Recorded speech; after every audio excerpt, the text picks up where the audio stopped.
A millionaire was on a date arranged to find his future wife. But in the middle of the evening, a poor waitress made one mistake, and everything changed. Because what happened after that incident on the date left everyone in shock. Stay tuned, because you are about to watch a beautiful story and find out what happened next. Hello family, welcome to Tales by King. Kindly subscribe to my YouTube channel for more beautiful stories. Thank you as you do so. Sit back, relax as we dive into the story. Ethan Cole had everything most people only dreamed of. At 38 years old, he was a well-known millionaire in the city. He owned companies, properties, and investments that kept growing every year. His name appeared in business magazines, and young entrepreneurs admired him from afar. But behind the success was a quiet truth. Ethan was lonely. For more than 10 years, he had chosen work over everything else. While others were dating, getting married, and starting families, Ethan was closing deals, attending meetings, and flying from one country to another. He told himself love could wait. Money came first. Now the money was there, but love was not. One evening, after another long meeting, Ethan sat with his closest friends at a private lounge. They watched him silently as he stared into his glass, lost in thought. "You've built everything," Daniel finally said. "But you haven't built a life." Ethan smiled weakly. "I don't even know where to start," he replied.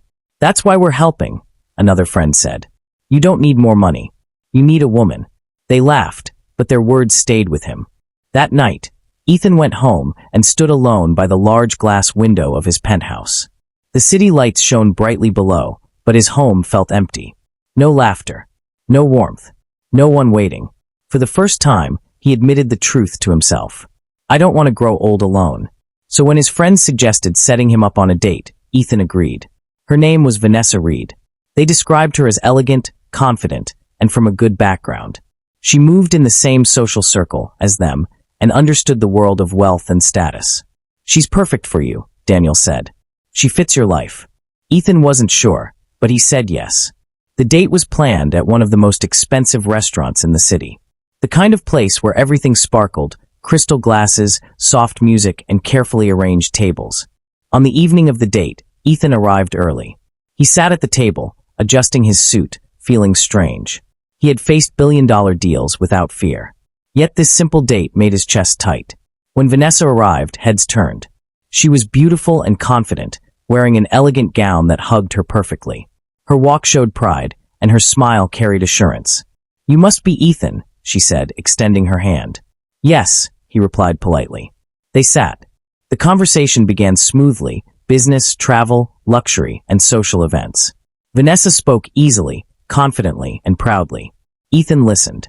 But deep inside, something felt missing. He didn't know it yet, but that night, one small accident would reveal a truth he had never expected. And his life was about to change forever. Across the restaurant, far from Ethan's quiet table, Clara Moore adjusted her apron and took a deep breath. This was not just another work shift for her. Her mind was heavy. All day, her thoughts had been chasing her like shadows: overdue rent, hospital bills, and a loan she had promised to pay back, but didn't have the money for. Her mother had called that morning. "I'm feeling weak again," her mother said softly over the phone. Clara had smiled and said, "I'll come see you soon, Mom." But after the call ended, Clara had cried quietly in the staff restroom. She was tired, not just in her body, but in her heart. Still, she showed up to work, because she had no choice. The restaurant was busy that night. Important guests. Expensive meals. No room for mistakes. "Clara," the supervisor called, handing her a tray. "Table 12. Be careful. They are special guests." Clara nodded quickly. "Yes, sir." She looked at the tray. 2 carefully prepared dishes, steaming and beautifully arranged. The smell reminded her that she had skipped lunch again. "Just deliver the food," she told herself. "Don't think. Don't shake." As she walked toward table 12, she noticed the man first. Well-dressed. Calm. Serious. Then the woman beside him. Elegant, confident, and clearly used to attention. Clara lowered her eyes. People like them live a different life, she thought. Her hands tightened slightly around the tray. She tried to focus, but her thoughts refused to be quiet. What if the landlord comes tomorrow? What if Mom gets worse? What if I lose this job too? Her steps slowed. Her heart beat faster. The soft music, the voices, the clinking of glasses, all began to blur. Then, just as she reached the table, Her foot caught the edge of the carpet. Time seemed to freeze. Clara gasped. The tray tilted, and before she could stop it, the plates slipped from her hands. Everything was about to change. The plates hit the floor with a loud crash. A sharp sound of breaking glass cut through the soft music. For 1 second, nobody moved. Then the red sauce spread like a stain across the white floor, thick, bright, and impossible to ignore. Clara stood frozen, her hands still raised in the air like she was holding a tray that was no longer there. Her breathing stopped. Her heart pounded, so hard it felt like it would break her chest. And then, she saw it. The sauce had splashed onto Vanessa's gown. Not a small splash. A full stain across the front of the dress. Vanessa looked down slowly, her eyes wide at first, then her face changed. The surprise vanished, and anger took its place. What is this? Vanessa's voice rose like a whip. People at nearby tables turned immediately. Some gasped. Some whispered. Some stared like it was a show. Clara's mouth opened, but no words came out. Her brain was empty. Vanessa stood up quickly, pulling her dress away from her body like it was poison. "Are you serious?" she snapped. "Do you know what you just did?" Clara's eyes filled with tears instantly. I'm so sorry," she said, her voice shaking badly. "I didn't mean to. Please, Vanessa cut her off. "Sorry." She laughed once, loud and bitter. "You think sorry will fix this?" She turned slightly, as if she wanted everyone to hear. "This dress is not what you can pay for in your whole life," she said. Clara flinched like she had been slapped. The words hit her harder than the accident itself. People murmured again. Clara could feel the heat of their eyes on her face, on her uniform, on her shaking hands. Her throat tightened. She bent down quickly, trying to pick up the broken plate pieces with trembling fingers. "I'll clean it," she whispered. "I'll clean everything. Please. I'm sorry." Vanessa stepped back with disgust. "Don't touch me," she shouted. "Look at you. Clumsy. Poor. Useless." Clara froze again. That one word, poor, felt like a knife. Because it was true. And she was already drowning in it. Ethan sat still, watching. At first, he assumed Vanessa would be upset. Anyone would. But as Vanessa kept going, something in his face hardened. It wasn't the stain that bothered him anymore. It was the cruelty. Vanessa pointed at Clara like she was nothing. "Is this how they hire people here?" she barked. "Untrained, dirty hands serving wealthy guests?" The restaurant manager rushed over, bowing slightly. "I'm so sorry, ma'am. We apologize deeply," he said quickly. "She will be punished. We will handle it." Clara looked up in fear. Punished. That meant one thing. Her job. And without this job, she had nothing. Clara swallowed hard. Then she stood straight, even though her knees were weak. She bowed her head respectfully. "It was my mistake," Clara said, her voice small but clear. "I accept it. I won't deny it." Vanessa's eyes narrowed. "Oh, now you want to act humble," she said mockingly. "You think being polite will save you?" Clara's tears fell now, one after another. But she did something that shocked everyone. She didn't argue. She didn't insult Vanessa back. She didn't blame the carpet or the tray or the restaurant. She simply held her hands together like someone begging for peace. "I am truly sorry," she whispered again. "I don't have much in life, but I have respect. Please forgive me." The words fell into the silence like soft rain, and that silence became heavy, because everyone could see it now. Clara was not weak. She was just hurting. Ethan looked at her for a long moment. In Clara's face, he saw something he hadn't seen in a long time. Not pride, not performance, not fake confidence. He saw honesty. He saw humility. He saw a heart still trying to stay good, even when being crushed. Vanessa finally grabbed her purse. "I can't believe this," she hissed, turning to Ethan. "This is the worst date of my life." Ethan didn't answer right away. His eyes were still on Clara. Clara's cheeks were wet with tears, and her lips were pressed tightly, like she was trying not to break down completely. For the first time that night, Ethan felt something deeper than attraction. He felt doubt. Not about the restaurant, not about the accident, but about the woman sitting across from him. Because in that moment, he realized something frightening. A person's true character doesn't show when everything is perfect. It shows when something goes wrong. And right now, Vanessa was showing him hers. The manager led Clara away gently, speaking in a low voice. Clara walked with her head down, her shoulders tight, still wiping her tears with the back of her hand. She tried to stay quiet, but inside, fear was screaming. Please don't sack me, please. Behind her, the restaurant slowly returned to its normal sound, but not fully. Some people still stared. Some whispered. Some shook their heads. And at Ethan's table, a different kind of silence was growing. Vanessa sat back down, still holding her stained gown away from her body like it offended her. I can't believe this, she said again, fanning herself like she was the victim of a great crime. This restaurant should be ashamed. Ethan gave a small nod, not because he agreed, just because he didn't want a scene. The manager returned quickly with a forced smile. Sir, ma'am, we are deeply sorry, he said. We will replace her immediately and bring new meals. Also, we will handle the gown matter. Vanessa lifted her chin. You better, she said sharply. That girl should pay for this. I hope you know she ruined my night. Ethan watched the manager's face. The man looked nervous and tired, like he had dealt with too many rich guests before. Yes, ma'am, the manager replied quickly, then walked away. A new waiter came and cleared the mess completely. Fresh plates arrived. The table looked perfect again. But something inside Ethan was no longer perfect. Vanessa began talking again like nothing serious had happened. She spoke about designers, about expensive vacations, about standards and class. Then she smiled and leaned slightly toward Ethan. Anyway, she said, lowering her voice, I'm sure you don't want a woman who embarrasses you in public. Ethan's eyes lifted slowly. Vanessa continued, as if she was sure of herself. I like a man who lives with pride, she said. A man who doesn't tolerate nonsense. People should know their place. Ethan's fingers tightened lightly around his fork. People should know their place. Those words sat in his mind like poison. He remembered Clara's face, wet with tears, trembling hands, and that soft voice saying, It was my mistake. I accept it. Ethan had met many women in his world. Some were beautiful. Some were intelligent. Some were charming. But many had one thing in common, pride. They hid their true hearts behind fine clothes and sweet smiles. And now, Vanessa's real heart had shown, without shame. Ethan forced himself to speak calmly. Vanessa, he said, you were very harsh. Vanessa blinked, then laughed softly, like she thought he was joking. Harsh, she repeated. Ethan, please. She deserved it.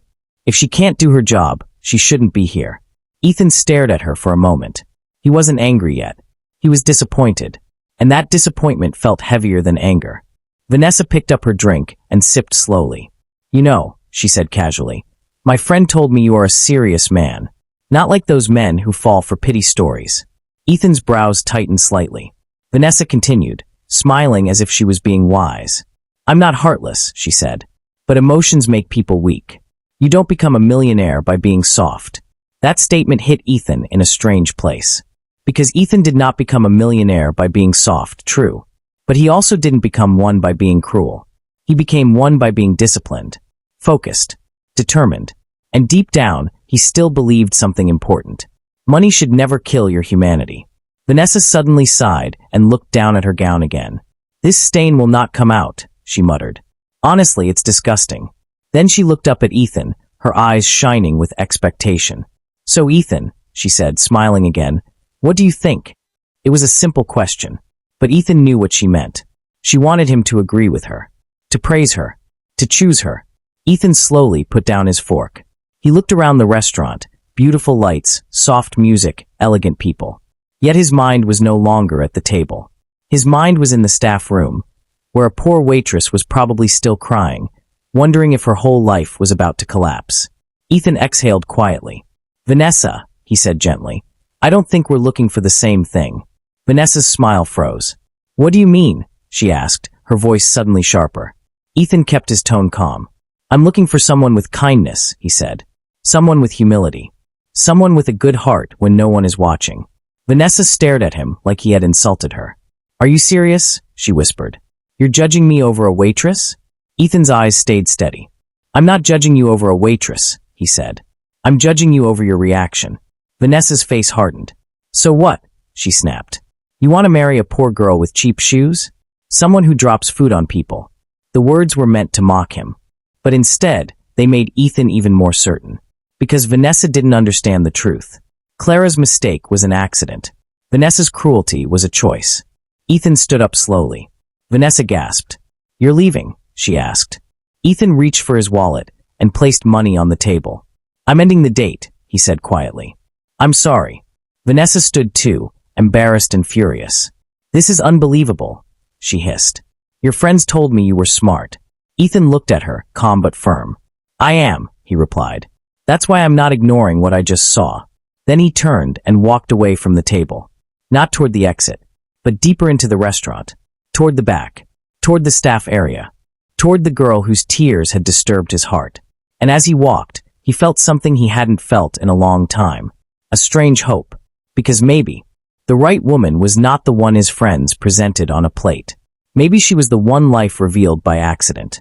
Ethan walked past the shiny dining area and the soft music. He moved toward the back of the restaurant, where the bright lights became dimmer and the air changed. The smell of expensive perfume faded, replaced by the warm smell of hot food and dish soap. A small sign read, "Staff only." Ethan slowed down. He didn't know why his heart was beating this way. He had ended dates before. He had walked away from deals before. He had said no to people with confidence. But tonight felt different. Tonight, he wasn't walking away from something. He was walking toward something. He stopped a young waiter passing by and spoke gently. "Excuse me," Ethan said. "I'm looking for the waitress who served us earlier. Clara." The waiter's eyes widened a little, because wealthy guests rarely came back here. She's in the staff room," the waiter replied. The manager told her to sit down and calm herself. Ethan nodded. "Thank you." He walked to a narrow hallway, then found a small door slightly open. Soft sobbing came from inside. Ethan paused at the entrance. He didn't want to scare her, so he knocked lightly. "Hello," he said, keeping his voice calm. "Clara." The sobbing stopped quickly. He saw movement inside. Someone wiping their face. Someone trying to breathe normally. Then a small voice answered. "Yes." Ethan stepped slowly into the room. It was not a fancy place. Just a small staff room with a table, a few chairs, a water dispenser, and a small locker corner. The room smelled like coffee, tired bodies, and long work hours. And there, sitting on a chair near the wall, was Clara. Her eyes were red. Her cheeks were wet. Her hands were trembling as she held a napkin, twisting it again and again. When she saw Ethan, her face changed instantly. Shock. Fear. Panic. She stood up quickly, almost knocking the chair back. "I'm so sorry, sir," she cried, bowing her head fast. Please don't report me again. I'm already in trouble. I didn't mean to do it. Her words rushed out like water, desperate and broken. Ethan lifted his hand gently. "Clara," he said softly, "please breathe. I'm not here to punish you." Clara froze. She slowly lifted her face, confused. Ethan stepped closer, but not too close, keeping a respectful distance. "I came to see if you're okay," he said, "and to apologize for what happened at that table." Clara's lips parted slightly.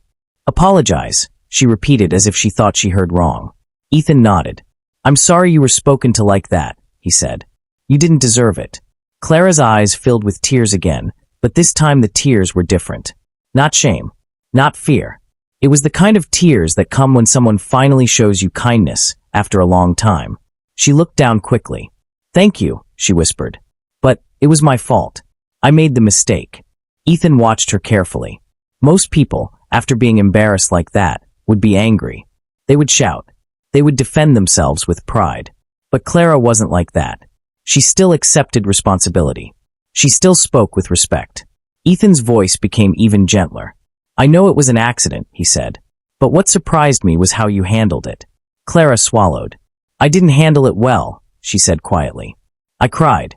Ethan shook his head. "No," he said. "You handled it with humility. That's rare."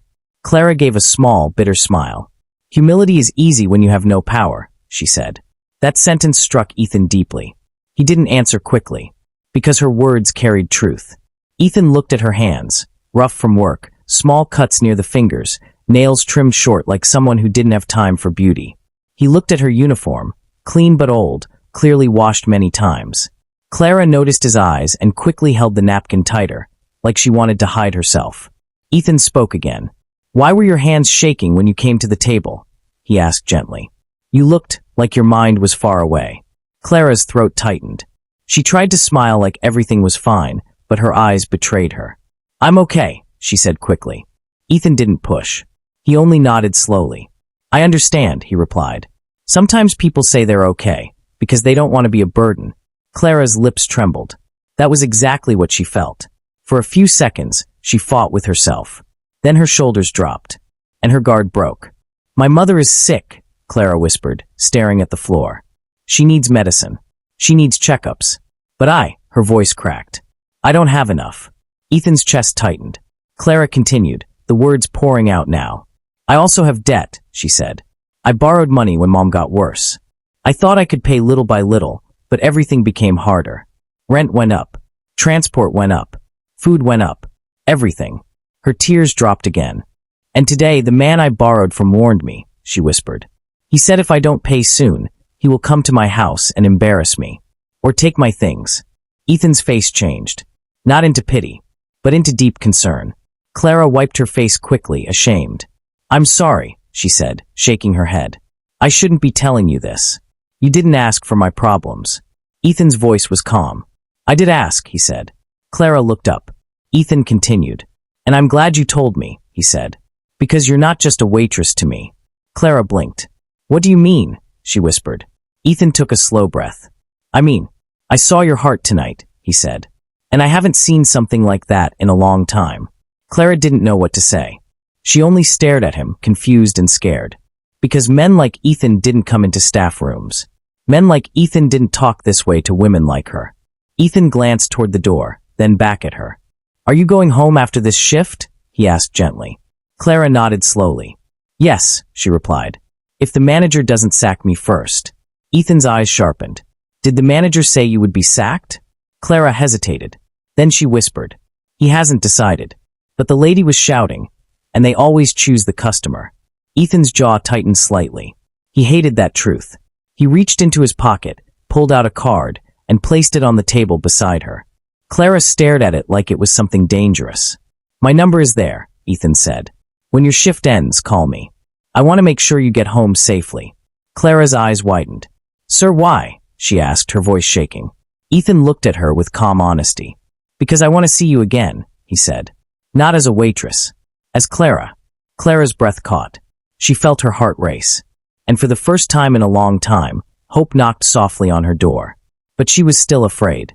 Because hope sometimes came just to disappoint people like her. Clara swallowed hard. "I don't understand," she whispered. Ethan gave a small, gentle smile. "You don't have to understand everything tonight," he said. "Just don't close your heart." Then he turned and walked toward the door. Before leaving, he paused and looked back. "And Clara," he added softly. "Yes," she replied. Ethan's voice dropped into something serious and sincere. "You were not a disgrace out there," he said. "You were brave." Clara's lips trembled. Ethan stepped out, and Clara stood alone in the staff room, holding his card like it was unreal. Her tears fell again. But this time, they weren't tears of shame.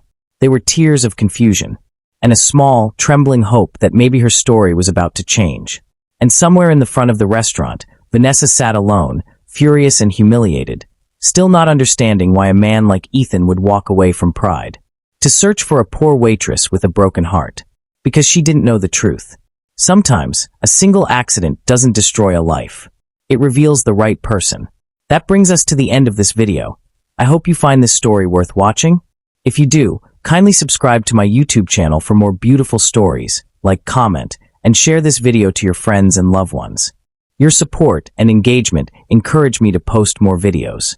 Thanks for watching.